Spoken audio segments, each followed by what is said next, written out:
Hello guys, welcome to my YouTube channel बायोबी।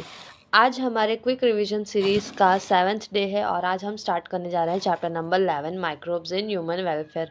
आपके text book के हिसाब से इस चैप्टर का नाम आपके टेक्स्ट बुक में दिया गया है एनहांसमेंट ऑफ फूड प्रोडक्शन। तो टॉपिक वही है, चैप्टर भी वही है, बस नेम में थोड़े से चेंजेस आ गए हैं। ठीक है, तो आइए हम स्टार्ट करते हैं। Enhancement and food production. तो माइक्रोब्स का यहाँ पे कैसे यूज़ कर रहे हैं हम फूड की प्रोडक्शन बढ़ाने के लिए, उसकी क्वालिटी और उसकी क्वांटिटी को इंक्रीज़ करने के लिए, उसके बारे में जानेंगे। तो सबसे पहले हम देखेंगे माइक्रोब्स इन इंडस्ट्रियल प्रोडक्ट।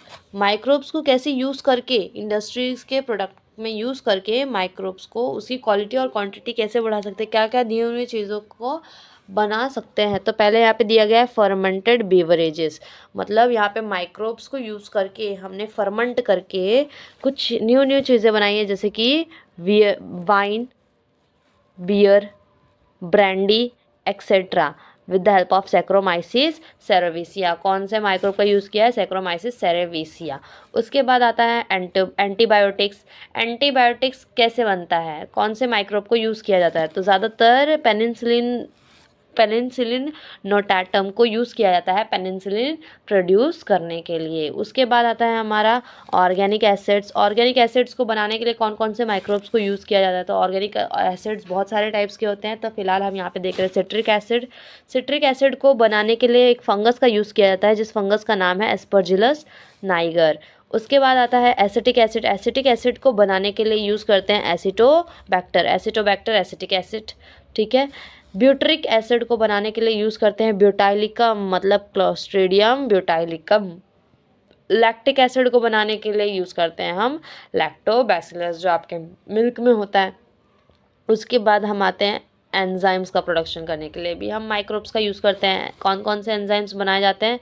जैसे कि लाइपेज, पैक्टिनेस, प्रोटीएस, ठीक है, स्ट्रेप्टोकाइनेस यूज़ किया जाता है एंजाइम्स बनाने के लिए। कौन सा यहाँ पे माइक्रोब्स लग रहा है? स्ट्रेप्टोकोकस। ठीक है, उसके बाद हम यूज़ करते हैं बायोएक्टिव मॉलिक्यूल्स को प्रोड्यूस करने के लिए भी हम माइक्रोब्स का यूज़ करते हैं। बायोएक्टिव मॉलिक्यूल्स में जैसे कि स्टेटिन्स बनाने के लिए यूज़ करते हैं मोनास्कस परप्यूरियस, जो कि ब्लड कोलेस्ट्रॉल को लोअर करने के लिए यूज़ किया जाता है। अगर ब्लड में कोलेस्ट्रॉल ज़्यादा हो जाए तो उसे कम कैसे किया जाए, तो उसके लिए हम लोग जो लेते हैं उसे कहते हैं स्टेटिन्स, और वो बनता है मोनास्कस परप्यूरिन्स।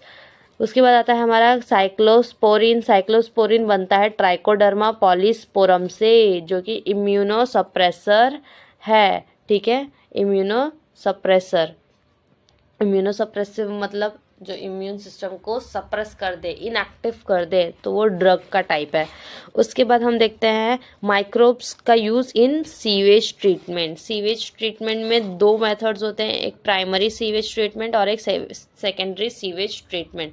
प्राइमरी में जो सबसे पहले काम किया जाएगा सीवेज को ट्रीट करने के लिए, तो वहाँ पर हम क्या करेंगे? Involve removal of course solid materials. बड़े बड़े सॉलिड मटेरियल्स को रिमूव करने के लिए कई तरह की चीज़ें यूज़ की जाती है। तो पहला तो हैंड से रिमूव किया जाता है। सेकंड, उसमें स्टोन्स के पेबल्स यूज़ करते हैं। पेबल्स के थ्रू वहाँ पे परमिएबल मेम्ब्रेन बना के वहाँ से सीवेज को रिलीज़ किया जाता है, जिसके थ्रू बड़े बड़े जो सॉलिड मटेरियल्स है वो पीछे रह जाएंगे और बाकी का सीवेज आगे ट्रांसफ़र किया जाएगा। और दूसरा होता है सेकेंडरी सीवेज ट्रीटमेंट, जिसमें हम एरेशन टैंक्स वगैरह में डालकर सीवेज को वहाँ पर माइक्रोब्स का एक्शन करवा देते हैं। माइक्रोबियल एक्शन की वजह से जितना भी वाटर में सॉल्युबल मटेरियल्स होगा जो कि हमारे लिए इन्फेक्टेड होता है, उन मटेरियल्स को माइक्रोब्स क्या करते हैं? एनगल्फ कर लेते हैं। उसमें जितने भी माइक्रोब, बैक्टीरिया, फंगस ग्रो हुए होते हैं उस सीवेज में, उस सबको डिस्ट्रॉय कर देते हैं, ख़त्म कर देते हैं। उसके बाद हम आते हैं हमारे माइक्रोब्स का हम यूज़ देखेंगे बायोगैस प्रोडक्शन में। बायोगैस प्रोड्यूस करने के लिए भी माइक्रोब्स का यूज़ किया जाता है। तो कैसे यूज़ किया जाता है? यहाँ पे कौन सा बैक्टीरिया यूज़ किया गया है? मिथेनोबैक्टीरियम यूज़ किया गया है। बायोगैस से क्या रिलीज़ होता है? Methane gas. ठीक है, तो मीथेन गैस को प्रोड्यूस करने के लिए कुछ बैक्टीरियाज लगेंगे, जिसको हम बोलते हैं मिथेनोबैक्टीरियम। तो यहाँ पे एक डंग वाटर दिया है। डंग वाटर मतलब डंग जो भी हम लोग वहाँ पे जो भी एक्सक्रीटरी वेस्ट लेंगे, जैसे अगर काऊ डंग लिया है, ठीक है, तो उसमें वाटर भी मिक्स करना पड़ेगा। तो वाटर इक्वली अमाउंट में मिक्स किया जाएगा, जितना अमाउंट ऑफ डंग लेंगे उतना अमाउंट ऑफ वाटर लिया जाएगा यहाँ पर। और इसके बाद उसे ट्रांसफ़र किया जाएगा इन द डाइजेस्टर। डाइजेस्टर में जो वाटर है और जो डंग है वो दोनों मिक्सअप होगा प्रॉपर प्रपोर्शन में, और फिर वो ऊपर की तरफ रिलीज़ किया जाएगा। ऊपर की तरफ जो भी गैस होगा वो ऊपर से रिलीज़ हो जाएगा गैस होल्डर के थ्रू से, और जो स्लज बच जाएगा उस स्लज को ट्रांसफ़र कर दिया जाएगा दूसरे छोटे टैंक में, ठीक है। स्लज जो नीचे वेस्ट मटेरियल गैस रिलीज होने के बाद जो बच जाता है, जिसको यूज़ करते हैं हम एज अ फर्टिलाइज़र या फिर बायो फर्टिलाइज़र, उसको बोलते हैं स्लज, ठीक है। यह है टिपिकल बायोगैस प्लांट। उसके बाद हम देखेंगे माइक्रोब्स का use in bio control agents. Bio control agents मतलब कुछ लिविंग ऑर्गेनिज्म ऐसे होते हैं जो बहुत सारे लिविंग ऑर्गेनिजम्स को इन्फेक्ट करते हैं, मतलब किसी भी चीज़ को जीने नहीं देते अच्छे से। जैसे हमारा प्लांट का एग्जांपल लेते हैं, तो प्लांट को कीड़े लग जाते हैं, तो प्लांट को कीड़े लग जाते हैं या उनको खा जाते हैं, तो मतलब उनके फ्रूट्स, उनके जो न्यू फ्लावर्स निकल रहे हैं, फ्रूट्स निकल रहे हैं, उनके प्लांट को क्या कर दे रहे हैं, ख़राब कर दे रहे हैं। तो उनसे बचने के लिए भी हम कुछ माइक्रोब्स का यूज़ करते हैं, जिसे हम बोलते हैं bio control agents.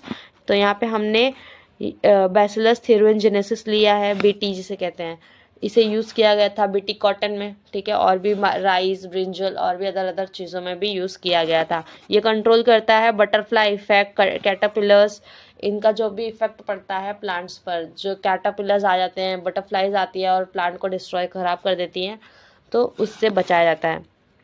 Trichoderma species जो रोटिंग हो जाती है, ठीक है, जो हमारे लीफ पे रोटिंग हो जाती है, सूख जाती है प्लांट, उसमें कीड़े लग जाते हैं, तो वो उसको बोलते हैं ट्राइकोडर्मा।